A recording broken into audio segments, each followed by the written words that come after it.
Welcome to the Marvelous Moms Club podcast, where you'll be not only allowed, but encouraged to dream big dreams and imagine the very best future for yourself and your family. Throw away expectations and perfection and embrace the messy beauty of what it means to be a marvelous mom. I'm your host, Kirsten Tyrell, and I can't wait to help you discover what makes you marvelous. Hey everybody, welcome to another episode. I'm really excited today. It on occasion happens that I will check DMs in random places and there's just people who completely resonate with me in a really simple message. And that is how my message from Jen was. And so I have invited her to be on the podcast because I felt like if this lights my soul up this much and it just fires me up, then you guys are going to want to hear it. And I don't bring you guys anything that doesn't make me super excited. So welcome to the podcast, Jen. I'm so excited you're here. You're probably like, I had no idea that sending you a message would get me on your podcast, but here you are. This is great. Thank you so much for having me. Of course. So I like to give everybody a little perspective on what your family life looks like. So if you want to share with everybody how many kids you have and kind of the ages and stages so we know where you're at in your mom life. Okay. Ages and stages. We are in just the circus stage is what I'd like to call it. We have 7 kids. Oh my goodness. Started out with twins. They are 17 right now. And we have 17, then 14, 11, 9, 6, and 4. Wow. Yep. Circus. So, like you're literally in all the phases except for baby phase, right? Yes. Last year graduated from diapers after 16 years. Oh That was insane. It was our little party. Wow. Wow. That's so exciting. Okay. So you guys have a really interesting yet normal life, right? I love that you kind of described it like on the outside, we're pretty normal, but you also do some really, really amazing things as a family. So just to kind of set this up for you guys may know in listening to recent episodes that I have the travel bug. I'm obsessed with it. I am starting to homeschool my kids so that we can travel more, among other reasons. And you reached out to me to just kind of share what your background is and just like, hey, if you ever need any, tips or advice. You guys have also been a traveling family, but you do it while still leading a very normal life. So maybe just give us like kind of that story. I know you've told me before where it all began. I know it kind of started on Christmas. So if you want to give everybody the lead up to this. We are, on the outside, we are just horrifically normal. Just very, very mundane. I don't homeschool my kids. That's the first question I get when people find out I have 7 kids. Mm-hmm. We all want to survive each other. So just for their sake and mine, they go to school and I try to keep our life together. Mm-hmm. My husband has full-time job. He's like more than a full-time job sometimes, I think. So we are very grounded, yet we love to explore and go travel. We have not done that. Originally, we hadn't done that at all because we had zero money. We went through school, all the graduate stuff. And then our very first Christmas when we had what we call, quote unquote, the real job. Mm-hmm. And we went a little overboard because we had Christmases where I really had wrapped up empty boxes for my twins, which by the way, they love. If you have little kids, don't spend it on the present. Get the box. That's all they play with and love. Haven't we all had that moment anyway where we're like, well, I'm really glad I got you the dollhouse so you could play in the dollhouse box. Exactly. Yeah. It's so true. This is our first Christmas and we just I swear we single-handedly kept Amazon in business that season. It was out of control. And that night, Christmas night, I remember going to bed thinking, this does not work. I felt like I had just eaten a full Thanksgiving dinner in presents. Yeah. Just that overstuffed feeling where you just feel icky and yucky and don't really know what to do with it. That's how I went to bed. And I thought, I don't want every Christmas for the next 20 years to be like this. Yeah. I don't want every holiday. I don't want birthdays. I don't want my kids to think stuff when they think of life. So we had this kind of a parenting meeting, so to speak, which was really more like, hey, honey, let's do something different. It wasn't formal. How did your husband feel? Was he having any of the same feelings or was he riding the high? He loves the travel, but he grew up just extremely, extremely poor. So I Mhm. think this was his way of kind of giving his kids everything he never got Yeah. as a child. So it's been a little bit harder for him to break from the stuff, Mhm. even though he's not a materials person, which is Yeah. really ironic. He just, when it comes to his kids, he wants to It just provide and represents give. something. Yeah, Yeah, yeah, it's such a tangible yeah. represent even though experiences and travel are as well, it's something it's almost like the payoff comes after. Like, I feel like the memories of travel are what's more exciting than the Yes. actual travel, Oh, right? amen. A to the men. Yeah, see, travel as a mom is not a vacation. It's a No. business trip. It's you you're doing your mom stuff just on location, Oh my which gosh, that's maybe the title of our episode. I love that so much. Like, travel as a mom is a business trip. That is so perfect. and once you get into that mindset, it's awesome and it can be great. Just you Yeah. don't go on it. Like, we just went to a beach. Mhm. And before we were going, my husband was saying, "Are you so excited? This is like different for us. We're not exploring. We're just sitting on a beach." And I'm like, "Honey, no, moms don't sit on beaches. Moms like have hawk eyes on their kids every Yeah. second when their kids are on the beach." So Right. again, fun, but not the grab your book and hang out and work on your tan. Not at all. Right. But That's mommy trips. That's yes, girls trips when mommy leaves the kids. exactly. Oh, That's when you're exactly. like, "Yeah, I'm excited to sit on the beach." But no. No, Yeah. honey. Yeah. Oh, I Yeah. love that. So, like I wanted to break completely. For holiday, we Mhm. go on a trip. And his view was, okay, then we have Christmas a week early and then go on our trip. So so it took a little bit of coming together and compromising and, Mhm. let's slowly edge into it. He was all for the experience though. Yeah. Like, we're both very, very much on the same page when it comes to that. But our first, we didn't just want experience. Then we didn't want it to turn into, oh, I've been to Paris and London and la la la. Right. We came up with two main goals. We wanted to develop our children to be humanitarians and global citizens, Mhm. to experience culture, not just to check it off the list, but to really dive into the culture and understand other people. But Yeah. then also with humanitarian, to see that everybody doesn't live like they live in small town USA. Mhm. Not everybody has a house with a roof. Not everybody can drink their water. Not everybody has even walls. So Right. that was our very first, to try to find a humanitarian experience for them. And my husband and I had both lived in developing countries before. So we were familiar with it. So our goal was, okay, let's find a group that does this. And that was quite the journey in and of itself. I bet. Because that's become even its own journey to find where we fit the best in humanitarian, because it's really easy to jump on the um, oh, what do they call them, like the humanitarian vacations, or Mhm. I can't, there's a word for it that's slipping my mind right now, but it's where you pay to go and build schools and build walls and do all the Yeah. work that the locals should actually be doing. Mhm. And we did that. That was our first trip, which was great for our kids to realize. And just a side note, a little backstory to that. So I had lived in Guatemala, and I've been calling all of these organizations to see, oh, do you take families? Do you allow kids? And our oldest were just 12 at the time.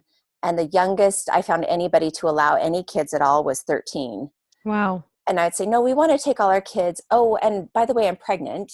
So can you take Is that a pregnant woman problem? with all my kids? And I got laughed at a lot on the I bet. phone. Call me back in 5 years type of things.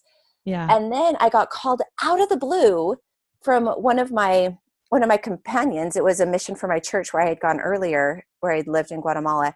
And she called me, and because not only was my mission in Guatemala, it was in this really, really rural, remote part that spoke Mhm. a different language, just completely cut off from civilization. And I thought I would never see that place again when I Yeah. left. And she called me and she said, "You will never guess where I just got back.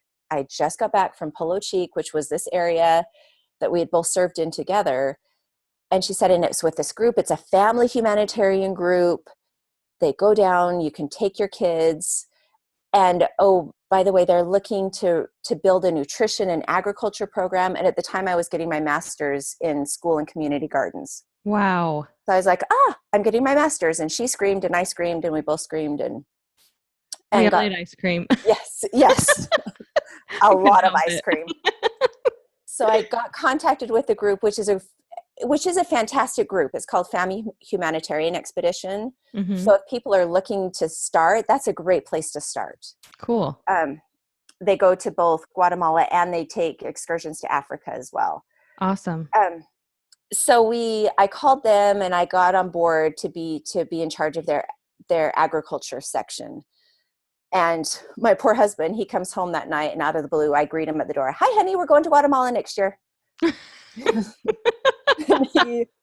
he gives me his little, oh yeah, I did marry you, didn't I? I know that look. My husband gives me that look all the time. Like, I actually Yes. chose this. Yes. I'm the visionary. He's the let's get from A to B before we get Yes. to Z. Yep. And so he Yes. was like, okay, let's see what shots we need. Let's Oh my gosh, our look at husbands are the same human. passports. Let's I'm like, oh, okay, well, yeah, we can do all that, but we're going to Guatemala. Just as long as we're on the same page, this is Yeah. happening. You can figure out the details. I'm going to keep dreaming the dream. Yes. Yes. Totally. Yep. So we did go, and okay, another little funny side note is before that, we wanted to kind of maybe give our kids a halfway house into Guatemala. My parents were living in El Salvador at the time. So for spring break, we're like, let's go visit grandma and grandpa in El Salvador. And you can kind of see what it's like in a third world country, kind of get used to it.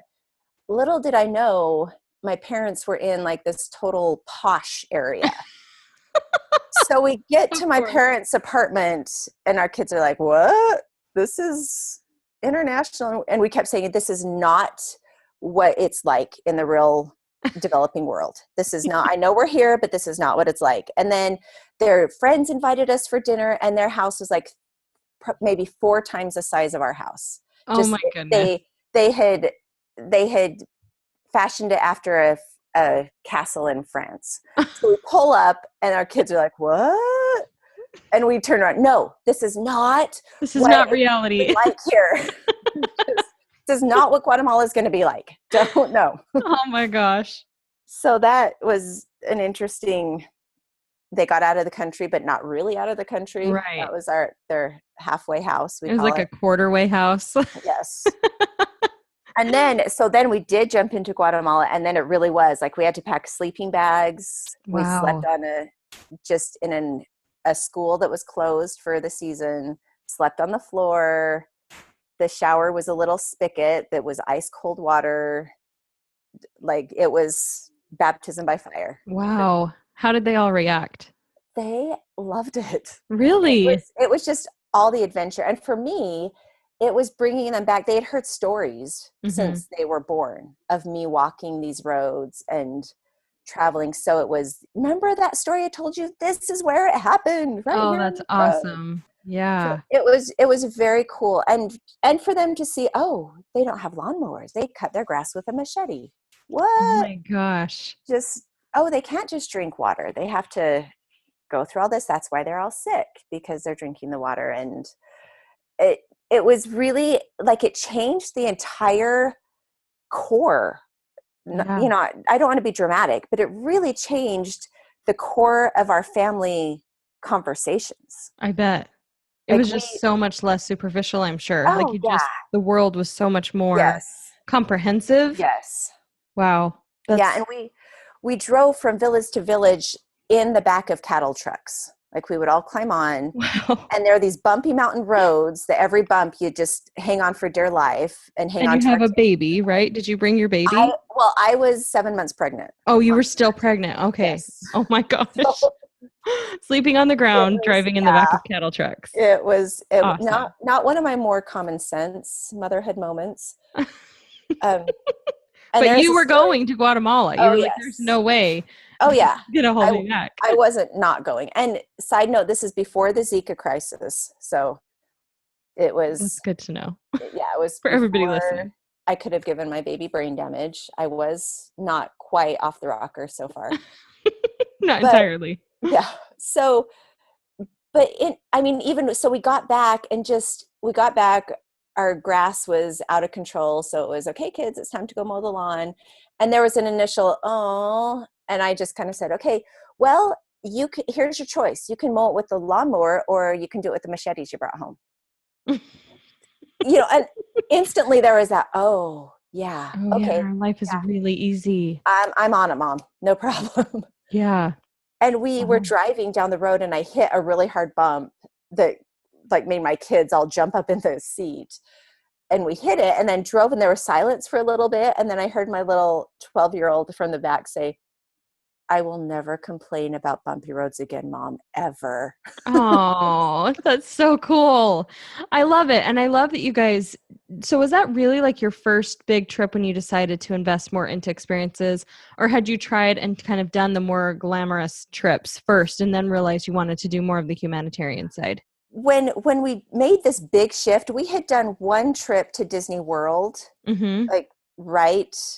Well, that was part of our Christmas. One of the gifts was a trip to Disney World.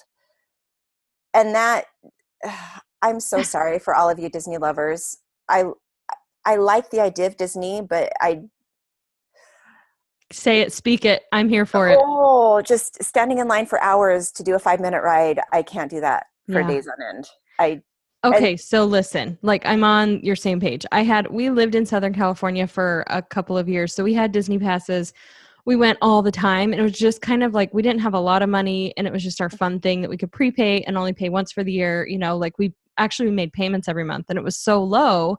That was yeah. our one big thing that we would do. And it got to the point where we pulled in once, and my son was like, oh, not Disneyland. And I was like, we're done. We're not doing this anymore.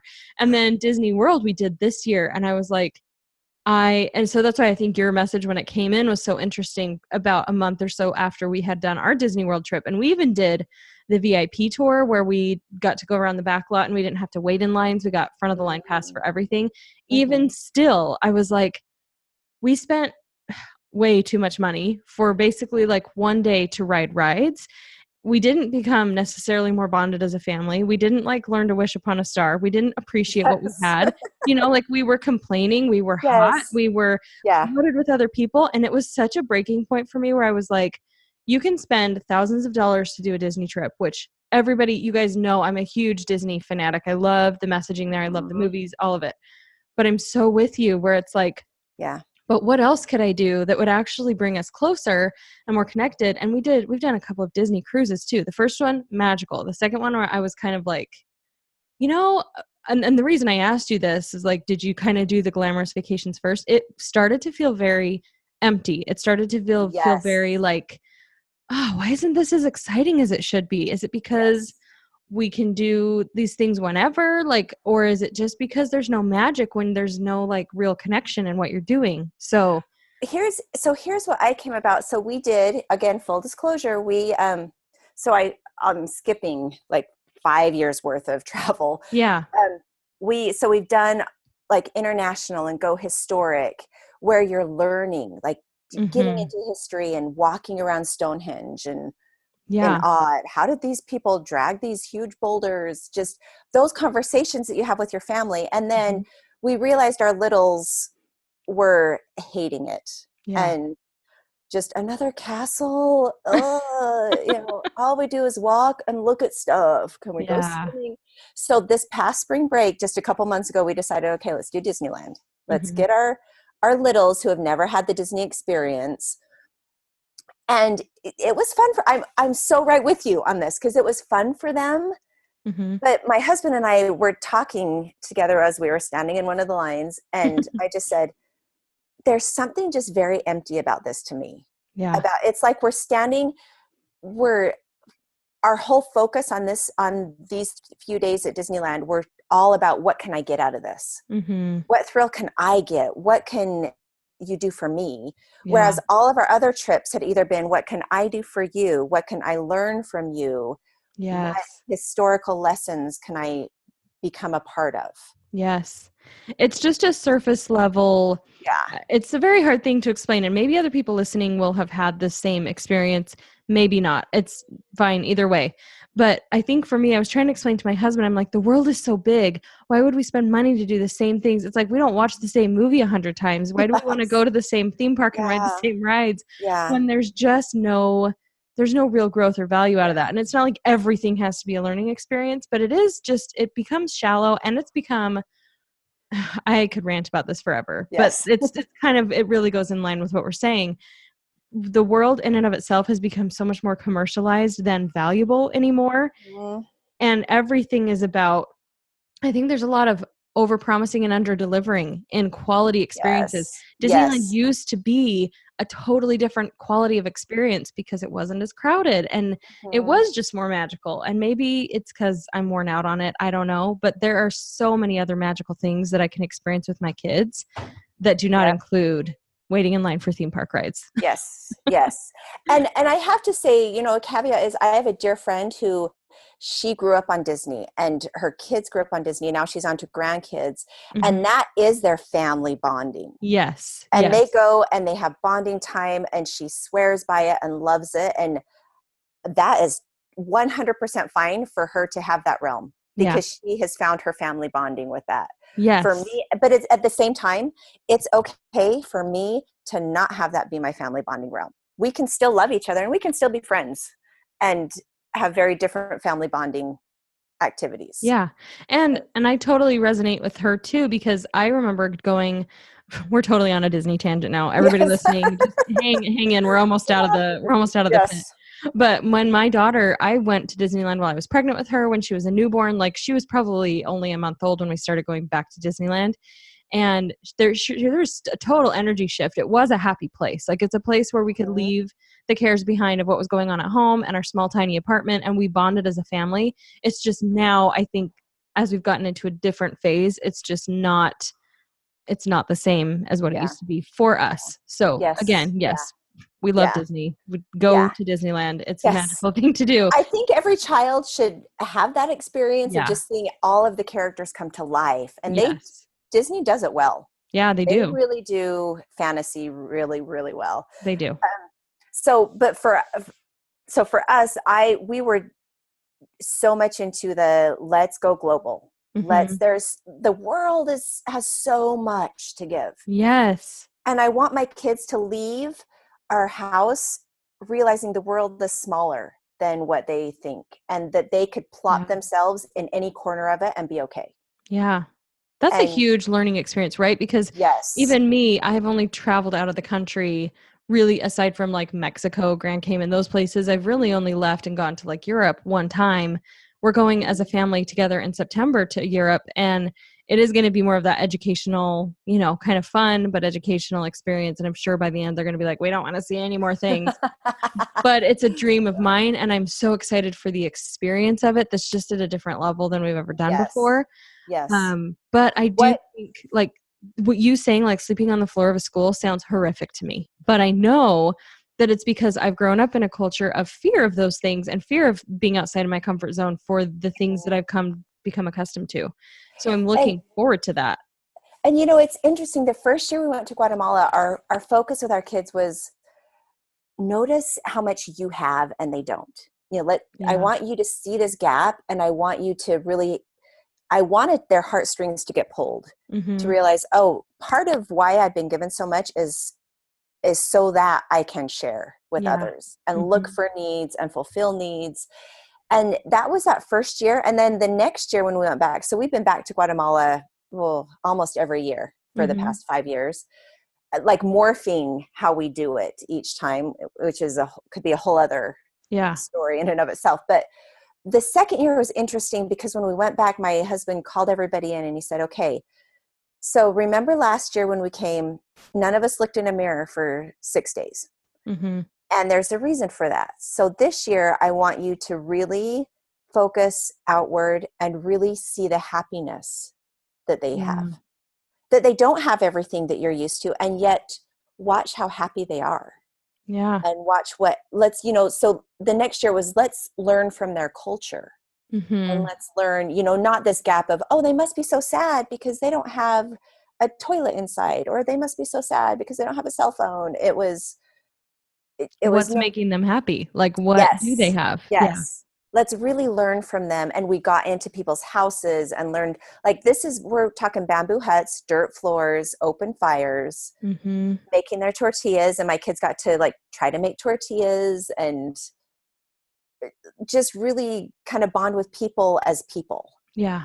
and not as the haves and the have nots and the Right. whatever poverty image we try to think it from our American standpoint. Mm-hmm. It was just, let's play with these kids. They like soccer. We like soccer. Let's go play a soccer game. Yeah. It's It's literally yes. humanitarian. It's connecting on a Mhm. human level and Yes. not a socioeconomic level or Yep. anything like that. It's just Yeah. humanity to Yeah. humanity, which is so Yeah. cool. And I then, I love that. in one of those trips, my son did his Eagle Scout project and made Mm-hmm. solar lights to Cool.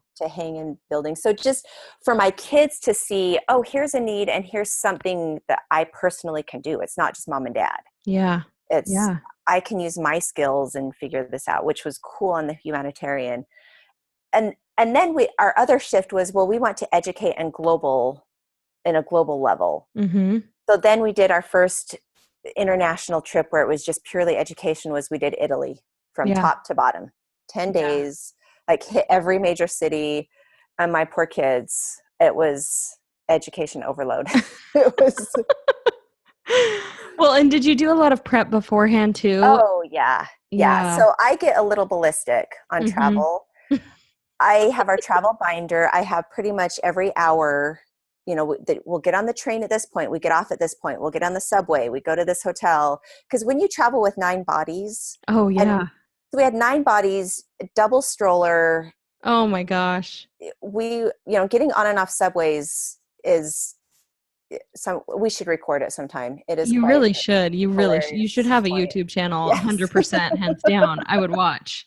Well, and I love that you bring this up too because we kind of pulled out. We're in the middle of what you guys have done, but yeah, I needed that reminder of you have 7 kids and you've done this, and there are so many people who think once you have kids, I'll never forget somebody telling me when I was pregnant with my first, like, well, you're pretty much done with adventures now. And I was like, watch me, like, Oh, watch me have yes. adventures. I've had Yes. more adventures since becoming a mom than before I became a mom. Yeah. I've wanted to go to Greece and Italy since I was 19 years old, and now I'm finally going, and I have 3 kids to come with me. Ah, Oh, we're going so to love it.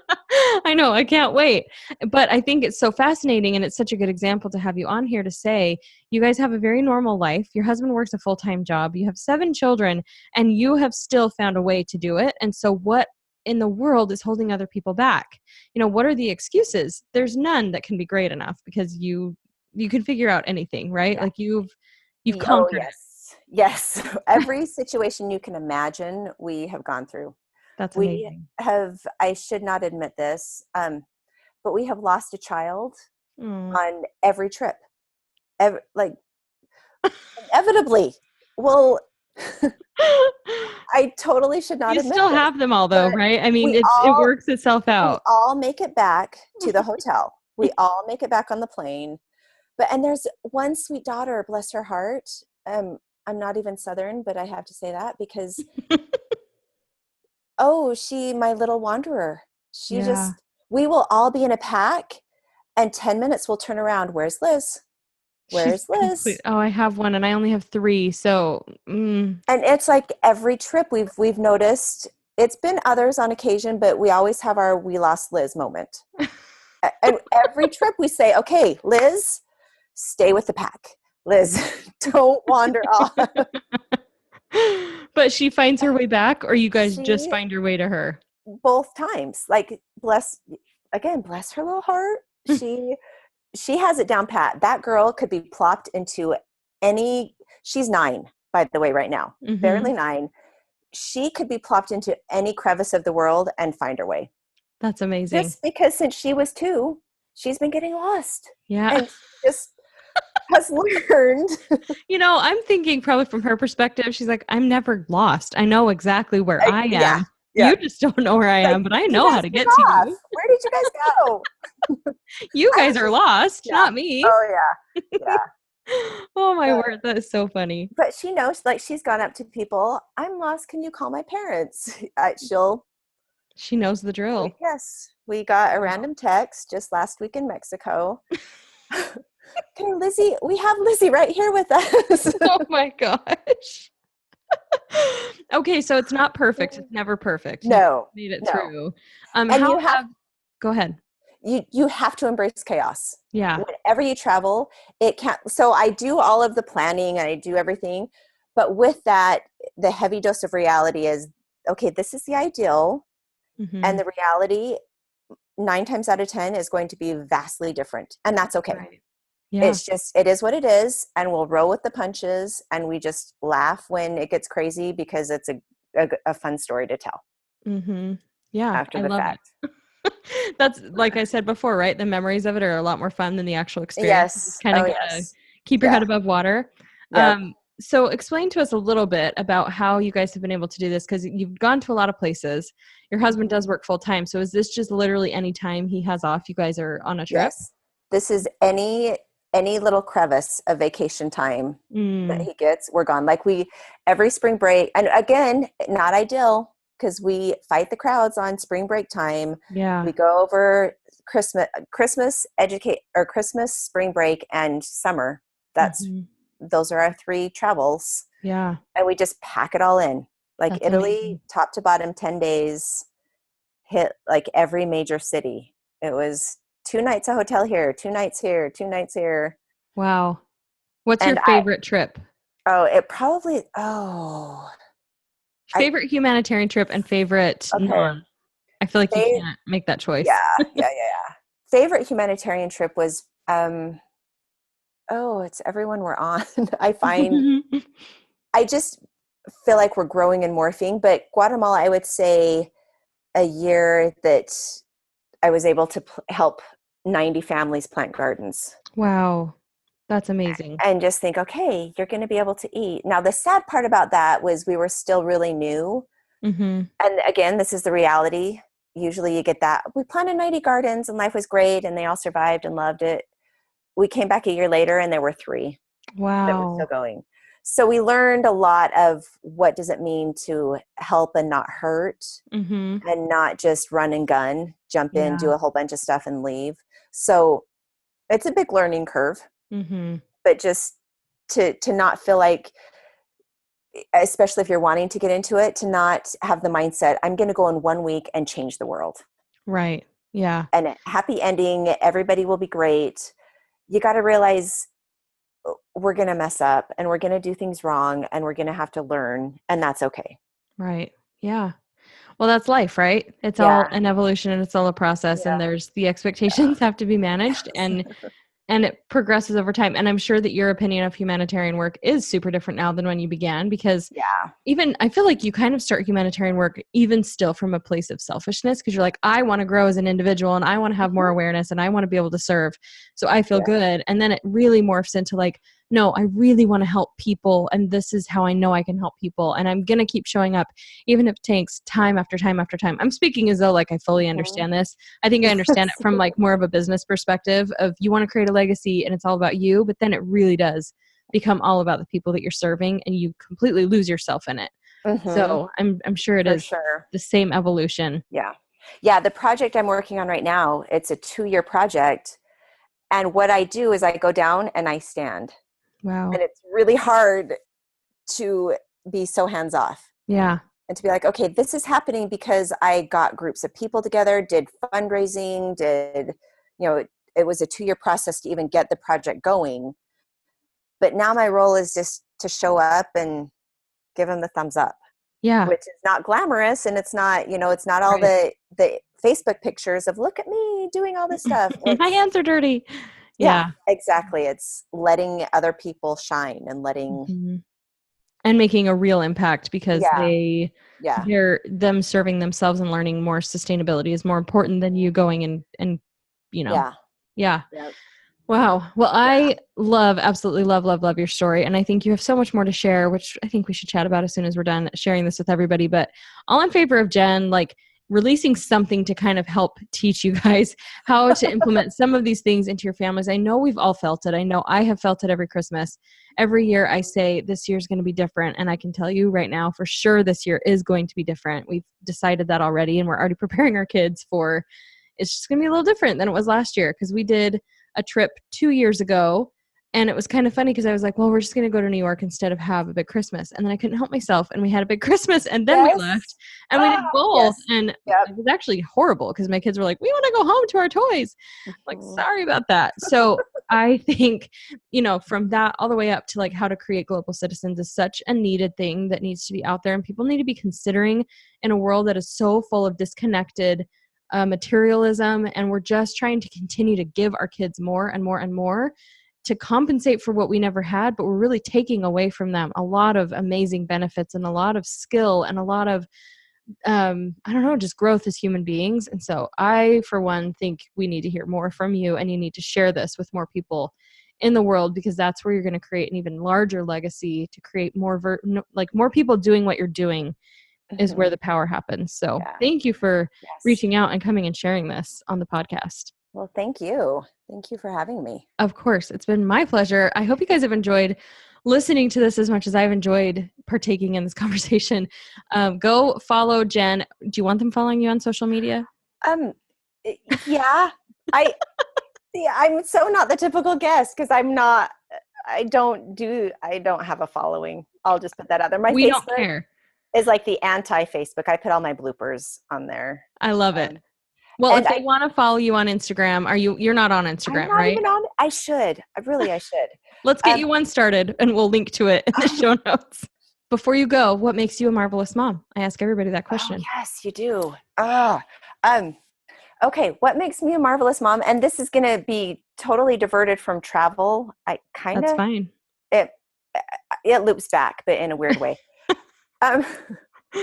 What makes me a marvelous mom? And this again, it could be a whole other episode. Took me 10 years of depression to figure this out, is that I know what my purpose is. And I'm living in my purpose besides being a mom, which is hard to admit when you're a mom. But because I have fully embraced my personal purpose, I'm opening my kids up to embrace their personal purpose. Yes. Because they see me not giving up myself for them, they see me embracing who I am. And they embrace who they are. Oh, I love it. You just kind of spoke my mission of Marvelous Moms Club. You are literally a standing beacon of what I want to help other women achieve. And that's why I knew instantly you needed to be on here. And I love that you just solidified that and packed it up in a beautiful box. Best gift ever. And I totally salute that kind of marvelous mom answer. I think you're wonderful. And I'm so grateful for you. Thank you again. Well, thank you. Thank you for all that you do. I think you are a marvelous mom. Oh, thank you. Thank you so much. All right, guys. Thanks for listening, and we will see you on the next one. Have a marvelous day. Thank you so much for listening to this episode. If you want to take action right now, you're feeling inspired and you're feeling enlightened, and you really want to own this role as a marvelous mom, go to the website, marvelousmomsclub.com/me, and create your own personal Marvelous Moms manifesto. That is a tongue twister.